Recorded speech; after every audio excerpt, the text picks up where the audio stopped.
Assalamualaikum warahmatullahi wabarakatuh. Lembek amat ini. Mentang-mentang yang ceramah belum pernah masuk TV kayaknya. Kagak muat juga usah TV mah ya. Sekali lagi dah mumpung masih pagi ini. Emang belum pernah nyarap apa ini?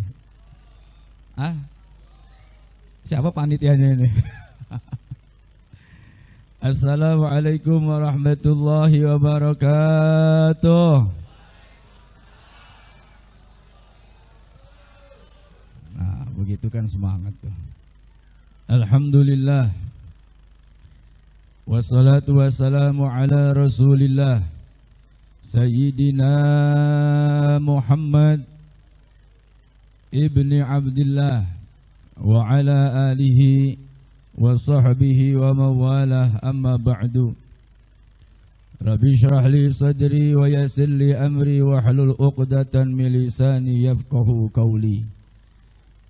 Abaina al-fadil wal asatizati syurafa wa syul ahibba rahimakumullah. Yang sangat kita muliakan dan kita tunggu kehadirannya Habibana al-Mahbub Al-Habib Ahmad bin Nawfal bin Salim bin Jindan. Semoga beliau Allah berikan panjang umur, kesehatan, berkah di dalam kehidupannya, dan kelak kita mendapatkan ilmu yang barokah, mendapatkan kecipratan daripada keberkahan beliau berkat kehadiran beliau.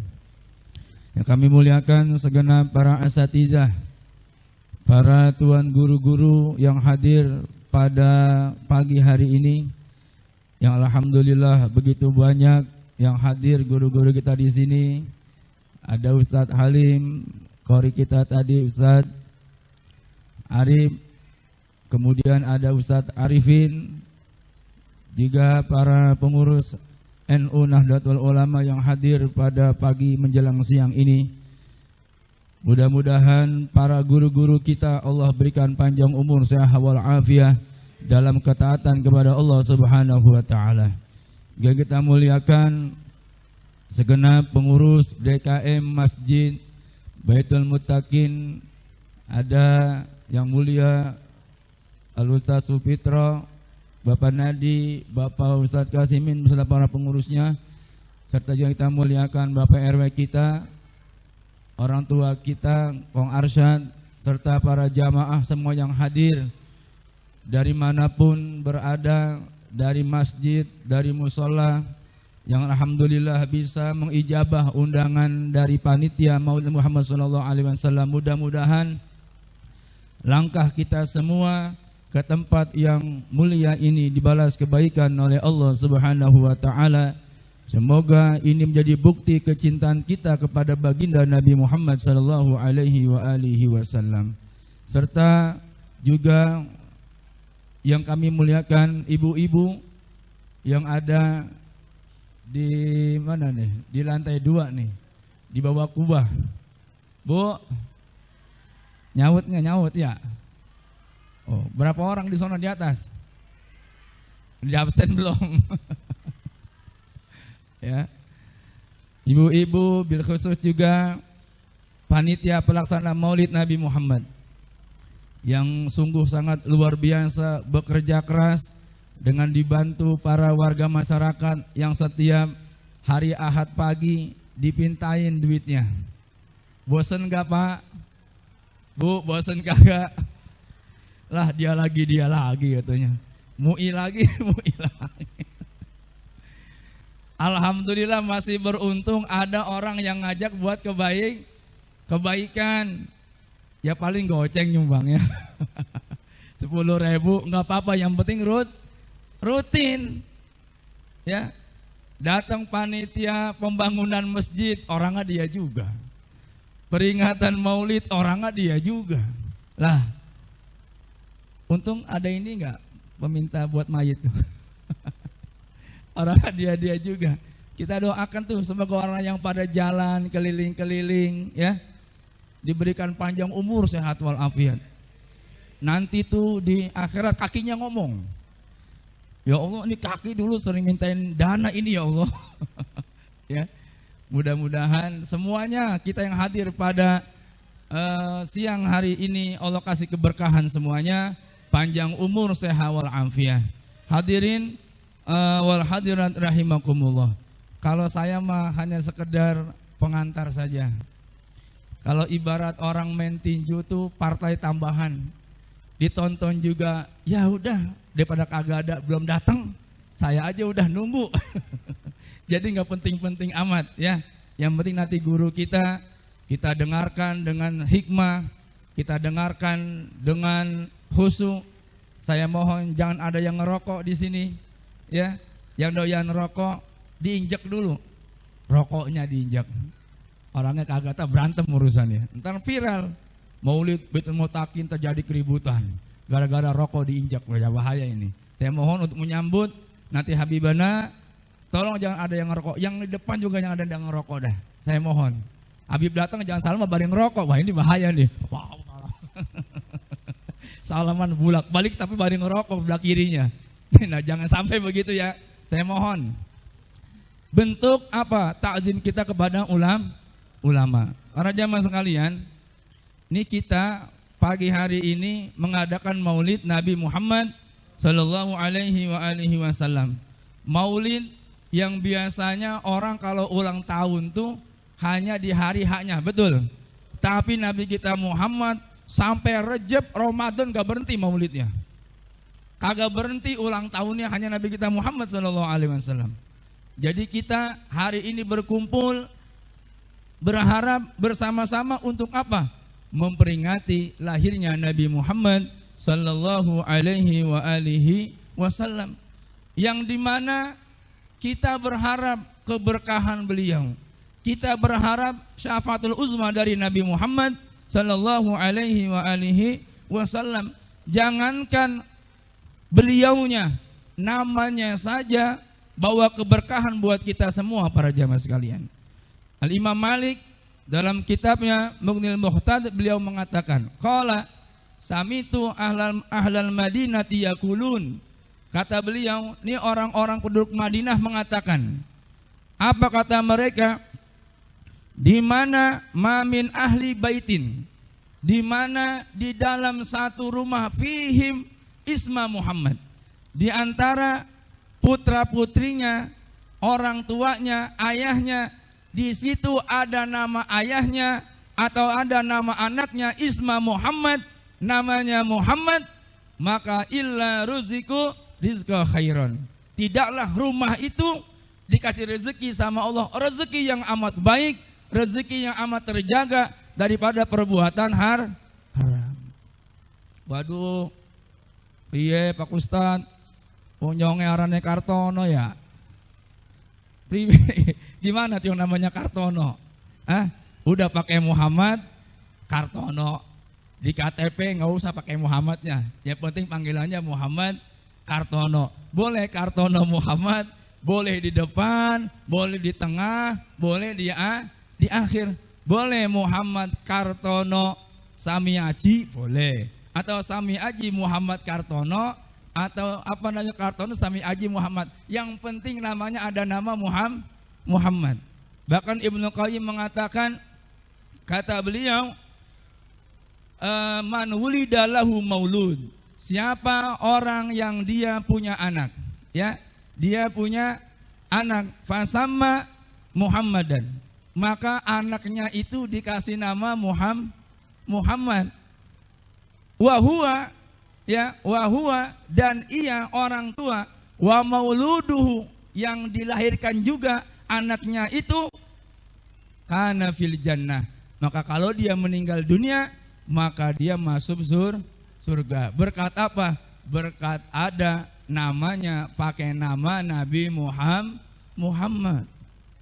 Jadi yang namanya pakai nama Muhammad, alhamdulillah. Yang belum pakai Nabi Muhammad, namanya nggak ada nama Muhammadnya, udah nggak ngapa-ngapa. Apalagi orang Betawi, ya, orang Betawi jarang tuh pakai nama begitu ya. Namanya Pengki. Orang Betawi mah ya, Pengki. Ada di Kebon Jambu tuh namanya Nyai Jelek ya, kalau nggak salah ya. Ada kan? Ada tuh di Kebon Jambu namanya Nyai Jelek, ada. Namanya jelek. Ya nggak zaman Betawi kan begitu. Ya, anak lahirnya susah, ditaruh di pengki, dia diem baik, kagak sakit-sakit, udah kasih nama Pengki. Nah, ini orang zaman dulu gampang, ya, namanya paling gampang. Tapi ternyata Islam mengajarkan supaya apa? Supaya kasihlah nama anak, nama yang paling terbaik buat anak-anak kita. Nih kita selaku orang tua nih, ya kasih nama yang baik buat anak-anak kita. Doakan mereka menjadi anak yang bakti sama kita selaku orang tuanya. Maaf, banyak orang tua yang hanya mendoakan, ya Allah jadikan anak saya anak yang sukses ya Allah. Mintanya apa? Jadikan anak saya anak yang sukses. Mintanya anak yang sukses. Ketika anaknya sukses, ya hidup dengan bergelimang harta, ya hidup dengan kemewahan, sementara orang tuanya di rumah hidup dalam kekurangan, dalam kemiskinan. Tuh gara-gara orang tua salah doa, mintanya supaya dikasih anak yang sukses. Mintanya apa sama Allah? Ya Allah, kumohon padamu ya Allah, berikan aku anak-anak yang berbakti kepadaku wahai Allah Subhanahu wa taala. Jadi mintanya apa? Minta doanya supaya anak-anak kita jadi anak yang berbakti para jamaah sekalian. Ya, makanya beruntung tuh kalau ada orang tua dirindukan sama anak-anaknya yang setiap tahun dia pulang kampung, ya, dicium jidatnya, ya, dicium kakinya, dicuci kakinya. Kadang-kadang nih kalau orang zaman dulu kalau nyium kaki orang tuanya, kata maknya nih, nah gua paham nih, ada maunya nih anak pasti nih. Biasanya begitu tuh, ya. Mau geser tanah yang mana lagi nih. Ya, emang kadang-kadang orang tua tuh sama anak ngalah baik. Iya betul apa enggak? Asal udah dicuci aja kakinya, luluh tuh orang tua mah. Bingung saya sama orang tua tuh ya. Betul apa? Ini mak, si Udin mak mau sunatan, kagak blok duit mak. Ya ilaha illallah, lu mah tong. Nah ngapa terusnya? Lah iya, kita kan belum bayar panggung mak, mau nanggap lenong ini. Nanggap lenong, nanggap dandut, minta mamanya jual, apa itu jual? Tanah. Akhirnya orang Betawi pada ke Depok, pada ke Tangerang, habis semua tanahnya. Yang lucunya lagi, orang Betawi pada ngontrak sama orang Jawa, gua bingung makanya. Jadi para jamaah sekalian, ya jadi penting nih. Seorang petinju, tahu petinju, ya? Petinju itu seperti Muhammad Ali. Siapa nama aslinya? Tahu nggak siapa nama aslinya? Hah? Siapa yang tahu ya? Yang tahu Jigo dah nih. Kalau nggak salah namanya Cassius Melchius Clay kalau nggak salah namanya. Kalau saya nggak salah berarti benar kali. Coba buka di Google dulu bentar.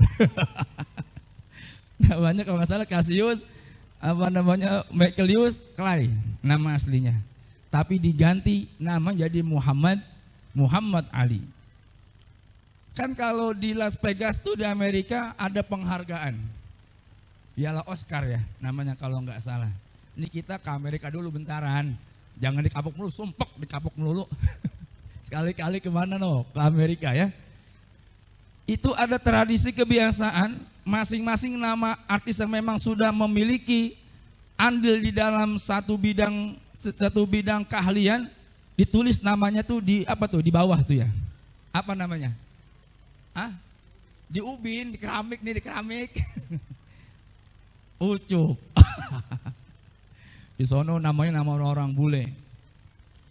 Tapi dia minta tolong nama saya jangan taruh di bawah, taruh di tembok, di atas. Kenapa? Karena di situ ada nama Muhammad, Nabi saya Muhammad Sallallahu Alaihi Wasallam. Tuh, kita berani nggak begitu kira-kira? Kita kan dari kecil udah masuk Islam, udah gede masih takut baik. baru masuk Islam tuh beliau. Udah berani, tolong nama saya jangan taruh di bawah. Bentuk apa? Bentuk penghargaan, penghormatan saya kepada Nabi Muhammad sallallahu alaihi wasallam. Inilah para jamaah sekalian yang harus kita pahami bersama. Kita setiap hari ada orang setiap hari baca maulid. Maulid Sibtu Duror dia baca. Maulid Diba dia baca. Maulid Burdah dia baca. Maulid Albar Janji dia baca. Bahkan orang Betawi mah dulu maulidnya Albar Janji kalau nggak salah ya. Dia baca. Tapi apa yang dia baca tidak membekas di dalam dirinya dia. Yo coba dengan melalui maulid pada pagi hari ini kita berusaha bagaimana menumbuhkan rasa mahabbah kita kepada Rasulullah sallallahu alaihi wasallam. Setiap disebut nama Nabi Muhammad, bagaimana perasaan diri kita ini para jamaah sekalian? Apakah kita sudah betul-betul menjalankan sunnahnya Nabi Muhammad sallallahu alaihi wasallam? Atau apakah kita sudah betul-betul mempelajari siapa Nabi Muhammad sallallahu alaihi wasallam? Ini yang belum terjadi pada diri kita semua para jamaah sekalian. Minimal itu baca kitab Khulasah Nurul Yakin juz awal tuh. Yang pertama tuh Adarul Awal ya min hayati Rasulillah man huwa Muhammad. Siapa itu Nabi Muhammad sallallahu alaihi cari tahu. Nih kita punya nabi gimana sih kehidupannya? Nih kita punya nabi bagaimana sih cara nabi kita itu daripada menggauli istri-istrinya, bagaimana cara Rasulullah itu berbicara dengan para sahabat-sahabatnya, bagaimana halnya Nabi Muhammad sallallahu alaihi wasallam. Ya, kita ini kadang-kadang nggak tahu. Imam Hatim Asam mengatakan manidda'a hubban Nabi sallallahu alaihi wasallam walam wa karihal fuqara wal masakin fadawahu kizbun. Siapa orang ngaku cinta sama Nabi Muhammad tapi dia benci sama orang fakir, benci sama orang miskin, fadawahu kizbun, maka pengakuannya disebut dusta. Kita mau orang miskin gimana kira-kira? Perhatian enggak? Mau orang minta-minta? Manusia silver? Sekarang udah keganggu masih silver ya. Kampung-kampung. Bari nyari handphone geletak. Bang Nadi gak mau kalah. Ondel-ondel masuk gang sekarang. Waduh, barongsai juga masuk. Enak bertemu tuh di gang. Wah lu mau kemana lu? Berantem dah tuh dia. Sebelah kanan manusia silver, sebelah sini ondel-ondel, sebelah sini apa tadi itu? Barongsai. Naga ketemu sama ondel-ondel. Seru itu. Datang manusia silver. Udah kayak apa tuh? Film The Four apa namanya tuh ya? Itu tuh. Jadi para jamaah sekalian, kenapa Raja Najasyi ketika beliau ya bertanya kepada Sayyidina Ja'far bin Abi Thalib, ya Ja'far, tolong kau ceritakan kepadaku tentang bagaimana kondisi kau punya nabi, kau punya pemimpin. Apa kata Sayyidina Ja'far? Wahai Raja Najasyi, ketahuilah olehmu, dahulu kami ini sukanya menyembah berhala, kami suka membunuh anak-anak kami sukanya saling bermusuhan karena hal sepele, kami saling bunuh, kami saling berantem. Tapi semenjak ada orang yang namanya Nabi Muhammad, dia sama kami mengajarkan agama Islam, menyembah kepada Allah, cinta kepada Rasulnya, maka semua kami tinggalkan wahai Raja Najasyi. Apa kata Najasyi? Sodakta, betul kau Ja'far. Memang itulah yang terdapat di dalam kitab-kitab kami, bahwasannya Nabi akhir zaman namanya Muhammad, yang dimana dia senangnya sama orang-orang miskin, sama orang-orang fakir. Makanya Rasulullah ijabatan muajjalah. Nabi kalau dipanggil sama orang miskin, ya itu segera buru-buru mendatangi. Abi Abdurrahman Kuitang, para jamaah sekalian, kalau diundang sama orang nih, acara tahlilan orang-orang kampung tuh, beliau datang pakai Vespa, kretek datang. Ya Allah, ini Habib datang, bingung jadinya orang rumah, mau ngapain nih? Subhanallah. Kalau kita kan kagak. Kalau yang orang kaya, acara Isya jam 6 udah datang. Ngapain Ustaz? Enggak, aneh melihat aura di sini agak kurang enak ya. Masya Allah. Fatihahnya juga mantap, Pak. Mantap Fatihahnya. Al-Fatihah ila hadratin nabiyil mustafa Rasul sallallahu Al-Fatihah. Gitu bedok. Doanya juga sama. Alhamdulillahi rabbil alamin hamdai. Kalau biasa. Kalau orang miskin Al-Fatihah. Al-Fatihah. Al-Fatihahnya banyak banget. Kalau disebutin buat siapa tuh Fatihah.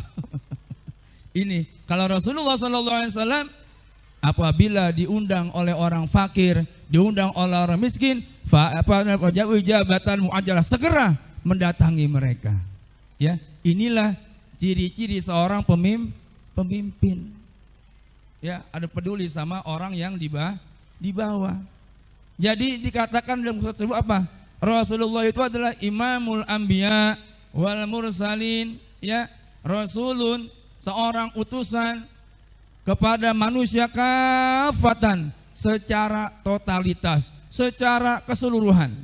Jadi Nabi Muhammad ini Bapak Ibu sekalian diutus secara apa? Secara kesemuaannya, secara global. Ya, secara global. Makanya para jamaah sekalian, kalau kita baca sejarah, kenapa Allah memilih ya negara Arab, Jazirah Arabia yang dijadikan sebagai tempat kelahirannya Nabi Muhammad sallallahu alaihi wasallam. Yang pertama, dahulu dunia ini dikuasai oleh dua kekuatan, yaitu Persia dan Romawi. Persia ini sukanya apa? Menghalalkan segala cara, hidup dalam keglamoran, hidup pokoknya harus nurutin apa kata raja. Orang-orang Romawi pun sama, hidup seperti itu. Bahkan mereka lebih banyak untuk mengajak orang supaya masuk Kristen para jamaah sekalian. Nabi Muhammad SAW lahir ya di Jazirah Arab yang kala itu kehidupan masyarakatnya ya'budunal asnama yuqaddisunaha. Ini orang-orang Arab kala itu mereka menyembah yang namanya berhala. Bahkan mereka memuliakannya, mereka menyembahnya para jamaah sekalian. Ini dulu nih orang-orang Arab seperti itu. Bahkan mereka hebatnya apa? Tidak tersentuh dengan kebudayaan mereka semua. Jadi terjaga nih orang-orang Arab nih, tidak kemasukan budaya Eropa, tidak kemasukan budaya Barat, menjadi suku yang terjaga dari itu semua. Berbeda sama negara kita. Kalau negara kita apa aja masuk. Betul. Apa aja masuk. Cina masuk, Arab masuk, apalagi Eropa masuk, semuanya masuk.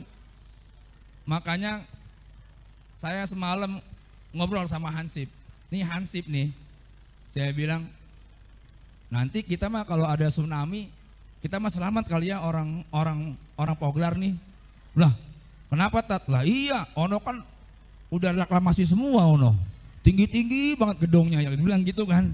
Kita mah kayaknya nggak mungkin kena tsunami. Mungkin saya bilang gitu. Nggak begitu Tat katanya. Nggak begitu Tat. Saya punya keyakinan Tat. Negara kita ini tidak akan diserang sama negara lain. Apalagi sama agama lain. Kenapa? Karena di situ ada orang Islamnya, ada orang Budanya, ada orang Hindunya, ada orang Kristen Protestannya, ada orang Katoliknya, ada orang Konghucunya. Jadi kalau mau nyerang itu kata nih satpam cerita nih security nih, kalau mau nyerang, wah temen gua nih sama-sama bante, nggak jadi dia nyerang. Wah mau nyerang lagi, wah ini tetangga saya sama-sama Katolik, jadi aman Pak. Jadi aman. Dan hanya di negara Indonesia ini orang dagang bulak-balik ke ganggang hanya di kita Pak. Tukang apa itu namanya? tahu bulat dadakan lewat, tukang panci lewat, tukang cincau lewat, seblak lewat semua. Hanya di kita Pak. Makanya kalau orang tinggal di Indonesia, di negara lain nggak bakal betah Pak. Coba ada nggak pernah tinggal di luar negeri nih? Di sini ada nggak? Ada nggak jamaah di sini nih? Yang pernah tinggal di Eropa ada nggak? Wah mukanya kagak meyakinkan ini.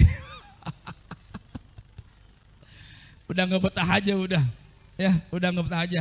Ini mas saya nunggu Habib ini Pak. Bentar lagi beliau datang insya Allah. Kalau sampai jam 12 bencos juga ini. Aduh. Doain mudah-mudahan cepat ngebut, mudah-mudahan mobil cepat sampai ya. Jadi saya bisa duduk dengerin beliau ceramah juga, begitu maksudnya. Ya.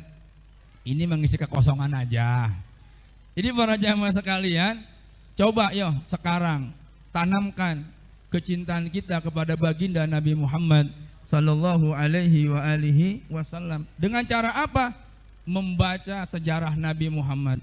Kan sekarang udah ada handphone tuh, betul?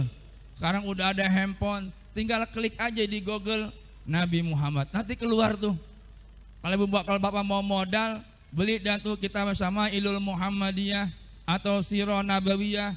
Karena Sarwatu Al-Buti, beli tuh bukunya tuh. Murah itu. Cuman berapa? 120.000 paling. Kan orang kita mah keder Pak.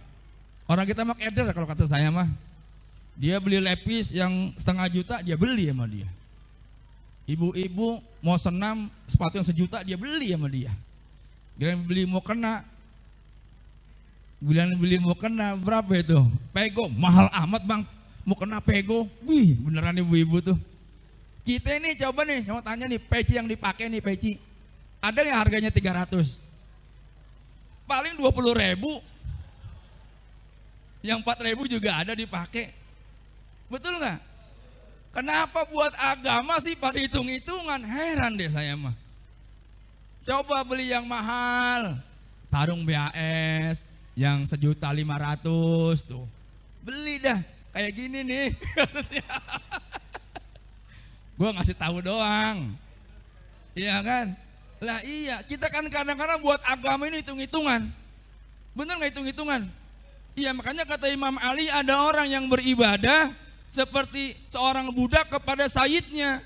Dia mau kerja karena digaji. Kan begitu. Ya. Ketemu Allah aja, kadang-kadang pakai kaos partai. Ya, pakai baju batik. Ya boleh nggak? Ya boleh. Takutnya di belakang doang iseng nih. Allahu Akbar. Wih, baju batik gambar burung apa tuh ya? Lakbet apa? Kalau bisa pakai, kalau sholat tuh Pak, hukumnya makruh pakai yang berwarna-warna, yang garis-garis. Takutnya pakai baju garis-garis nih, ya. Ada hijau, ada kuning, ada merah, ada biru. Kenapa nggak ada warna ungunya yang di baju? Takutnya begitu doang. Makanya kalau bisa kalau sholat pakai baju yang polos-polos, yang putih polos, hijau polos, merah polos, silakan. Yang penting polos aja dah, ya. Supaya menimbulkan khusyuk dalam sholat kita. Itulah kita para jamaah sekarang. Kita kadang-kadang kalau buat agama ini hitung-hitungan. Nggak ngerti saya juga seperti itu. Entah dari dulunya begitu kali ya. Nggak paham juga. Padahal kalau semua umat Islam sudah mampu untuk menjaga harga dirinya, ya, mengharga dirinya, apalagi menjaga ibadahnya kepada Allah atau perkara yang diharamkan oleh Allah, maka kita akan menjadi muslim yang kuat, muslim yang sejati, yang mulia di hadapan Allah. Walaupun kita masih suka maksiat, walaupun kita masih suka berbuat dosa, yang penting jangan meninggalkan sholat. Kata Allah, inna sholata tanha 'anil fahsya'i wal munkar. Sesungguhnya sholat bisa mencegah kamu daripada perbuatan keji dan mungkar. Terus sholat, maksiat lagi, sholat lagi, maksiat, sholat terus. Jangan putus-putus. Jangan sampai udah maksiat kagak sholat. Mudah-mudahan dengan sholat kita itu lama-lama bisa mendatangkan rasa khauf roja kepada Allah Subhanahu wa taala. Apa jadinya kalau orang udah enggak udah maksiat terus ditambah kagak sholat? Saya tanya sama jamaah, Nabi sholat enggak? Pak, Nabi sholat enggak? Sholat. Bahkan beliau ketika dalam keadaan sakit meminta kepada sahabatnya yang bersedia untuk jadi imam sholat. Nabi sholat, Pak, sakit juga sholat. Kalau kita kadang-kadang nggak ngapa-ngapain kagak sholat. Lah ngapa kagak sholat? Gue bingung jadinya. Kalau orang sudah bisa, kalau sering meninggalkan sholat, maka ibadah-ibadah yang lainnya akan mudah dia tinggalkan. Ya, yang penting kan orang baik sama orang, Ustadz. Saya mau orang baik kok, sedekah, bantu musola. Itu anak-anak yang keliling minggu saya kasih Ustadz. Goceng, ceban Ustadz. Sholat enggak? Kagak. Lah ngapain? Semua amal-amal selain sholat yang kita lakukan kalau enggak sholat itu roh ditolak perjaman sekalian. Kenapa? Kata Nabi, ibadah yang pertama apa yang hitung adalah sholatnya. Kalau orang enggak sholat, ibadah yang lain enggak mungkin dihitung sama Allah Subhanahu wa taala. Yang penting sholatnya dulu. Sesibuk apapun kita, jangan meninggalkan sholat. Ya Allah, anak-anak kita ajarin sholat. Jangan anak mah suruh sholat, babanya di rumah nonton TV, maknya main handphone. Wah kacau ini mah udah. Ya, pengen punya anak soleh, pengen punya anak baik, anak berbakti sama orang tua, tapi di rumah tidak pernah ada lantunan ayat suci Al-Quran. Di rumah tidak pernah ada baca maulid Nabi Muhammad. Di rumah tidak ada orang membaca zikir. Jangan harap rumah itu bisa melahirkan generasi Qurani. Gak akan bakal para jamaah sekalian. Tidak akan.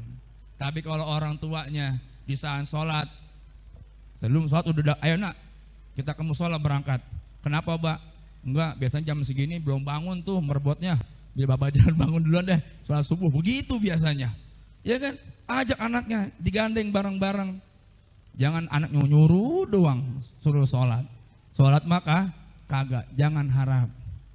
Di rumah ada orang tua yang saling berbicara buruk, kotor kepada anak-anaknya. Didengar sama anak-anaknya, bicara kebun binatang. Jangan harap itu anak nanti berbicara baik. Ini hikmah maulid para jamaah sekalian. Kita sering ada di majelis maulid mendengarkan ceramah Habib ini, Habib fulan, kiai ini, ustadz fulan. Tapi udah pulang lupa lagi biasanya. Coba tanyain ntar dah. Tadi ngomong apa sih Habib? Wah, gua lupa gua. Habib tadi itu ngajak ngobrol mulu sama gua. Orang disalahin.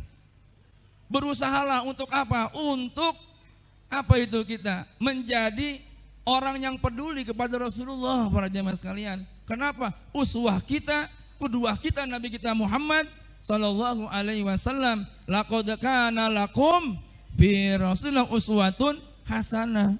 Kalau kita enggak niru Nabi Muhammad, mau niru siapa kita para jamaah sekalian? Ya, saya sudah sampaikan.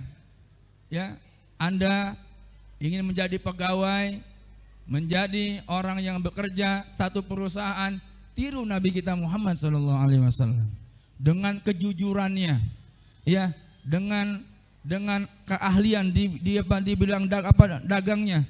Beliau dipercaya oleh siapa tuh? Khadijah. Untuk apa?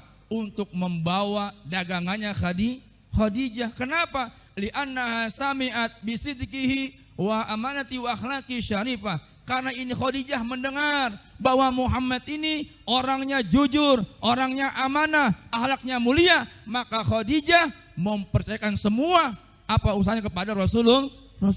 Tuh kalau orang jujur dimanapun mujur para jamaah sekalian. Di kantor kita mah beda Pak Ustadz, jujurnya dimusuhin, orang dibaturi nyonge katanya, malah disedek baik Pak Ustadz. Itu resiko orang jujur. Ya, beli bensin bilangnya pertama pada belinya Kacok berapa tuh bedanya? Kacok goceng 10 liter udah gocap sehari, kalau sebulan kayaan dia mau bosen ntar. Dosa enggak? Dosa. Kata Nabi, waman akalal harama mata kolbu. Orang yang suka makannya barang-barang haram, hatinya mati para jamaah sekalian. Kalau orang udah hatinya mati, dikasih nasihat, nggak akan dia terima. Ajak ibadah, nggak bakal mau. Kenapa? Udah mati hatinya. Boro-boro mau nangis, nggak bakal bisa kalau hati udah mati para jamaah sekalian. Bagaimana cara kita supaya hati ini menangis, supaya lembut? Banyak berzikir kepada Allah, sama Nabi banyak bersolawat, ya. Banyak sama Nabi bersolawat, sering baca Al-Quranul Karim. Yang akunya cinta sama Rasulullah, tapi nggak pernah bersolawat. Na'udzubillah min zalik. Ya, dahulu diceritakan ada seekor anjing. Seekor anjing ini mendatangi seorang pengembala kambing di bawah gunung. Kata ini anjing, wahai pengembala, kamu ini ngapain di sini aja? Kalau di kita mah bawa radio kecil tuh ya, sama bawa suling, menyuling aja, ya, repet, dia main suling tuh enak banget ya. Bari nunggu sore, kata ini anjing, kata ini anjing, wahai pengembala, tahukah kamu di balik bukit itu ada seorang nabi mulia yang udah diangkat oleh Allah, dia kenabiannya namanya Muhammad. Sana kamu ke sana belajar agama kepada beliau. Dia ngomong serigala, ngasih arahan kepada pengembala untuk memeluk agama Islam, untuk belajar agama Islam, untuk ketemu sama Nabi Muhammad sallallahu alaihi wasallam. Seekor serigala para jamaah sekalian. Bayangin tuh. Nanti ini siapa yang jaga nih? Saya punya kambing nih. Tenang aja udah, gua yang jaga. Tidak ada seekor kambing pun yang saya makan wahai pengembala. Tuh. Hebat enggak tuh para jamaah sekalian? Makanya kita nih ngakunya umat Islam, ya, alangkah ruginya, ya, jikalau kita sama Nabi tidak pernah bersolawat. Rugi para jamaah sekalian, rugi, ya. Orang yang beruntung yang sama Nabi selalu bersolawat dengan penuh kekhusyuan, dengan penuh ketawaduan. Nih nanti Habib Ahmad datang, ya, saya sarankan kepada para jamaah sekalian, pandang wajahnya, pandang nazratul alim ibadatun.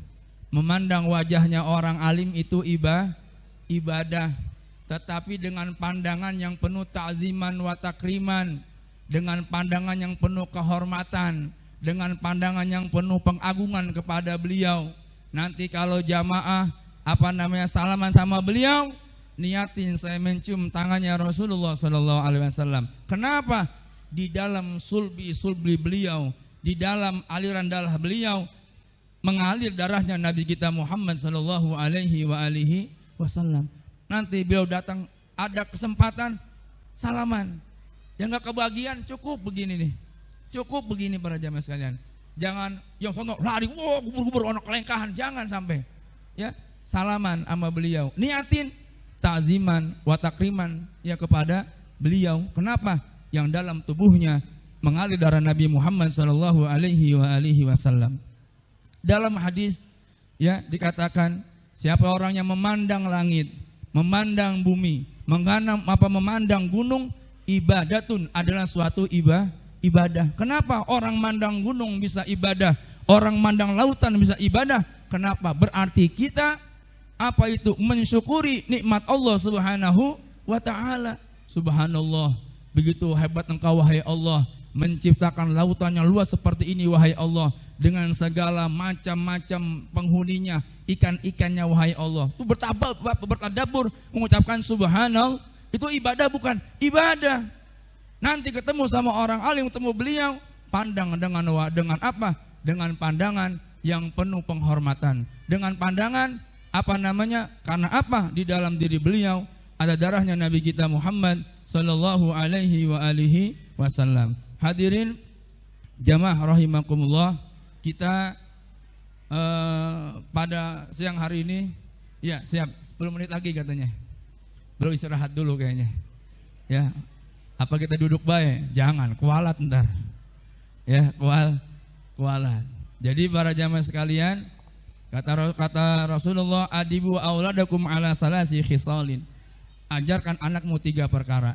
Yang pertama bihubbin nabiyikum, cinta kepada nabinya.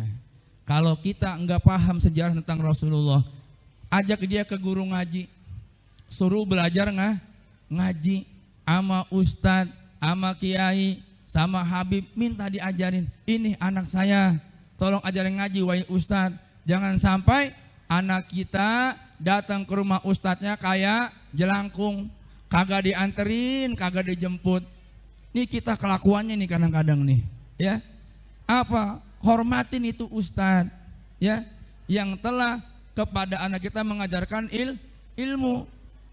Imam Ali Zainal Abidin, anak Imam Husain para jamaah sekalian, ketika beliau ngaji kepada gurunya Al-Imam daripada Abdullah bin Umar radhiyallahu anhu, bahwasanya selesai mengaji ditanya oleh Imam Husain, wahai Ali, apa yang kau tadi dapatkan dari gurumu? Wahai ayahku, tadi saya mengaji lafaz a'udzubillahi minasyaitonirrajim, bismillahirrahmanirrahim.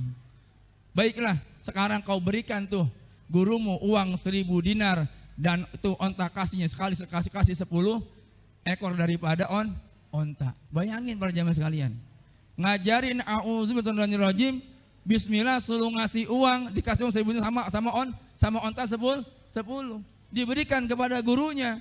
Kata gurunya, wahai Ali, ini enggak perlu, saya ikhlas dengan kamu wahai Ali Zainal Abidin. Tidak, ini pesan ayahku. Samperin ke rumahnya, wahai Imam Husain, kau enggak usah seperti ini, saya malu wahai Imam Husain. Apa kata Imam Husain?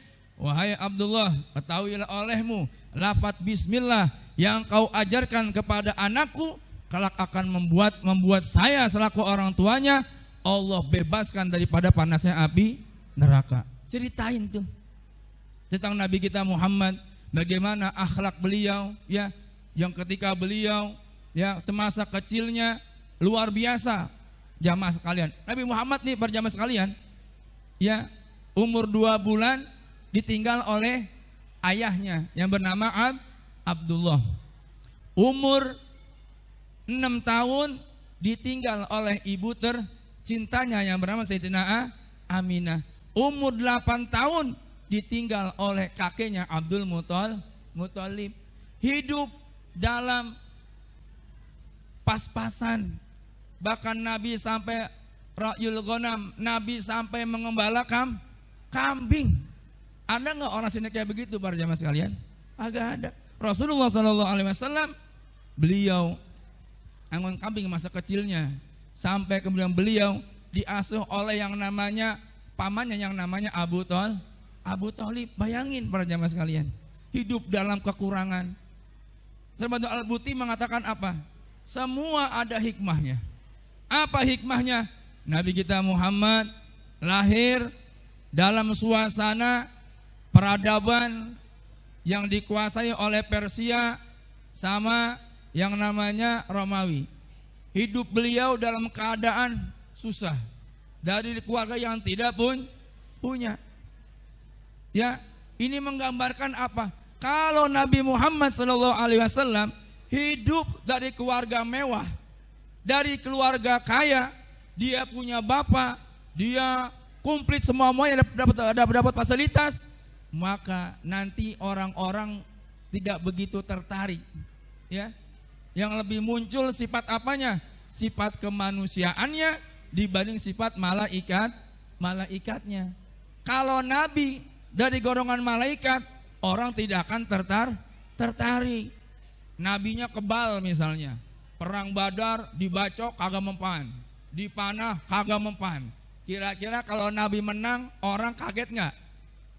Biasa aja, wajar menang. Nabinya kebal sih, tahan peluru, tahan bacok, tahan panah, tapi lihat. Nabi terluka nggak? Nabi terluka. Perang Uhud, Nabi terluka.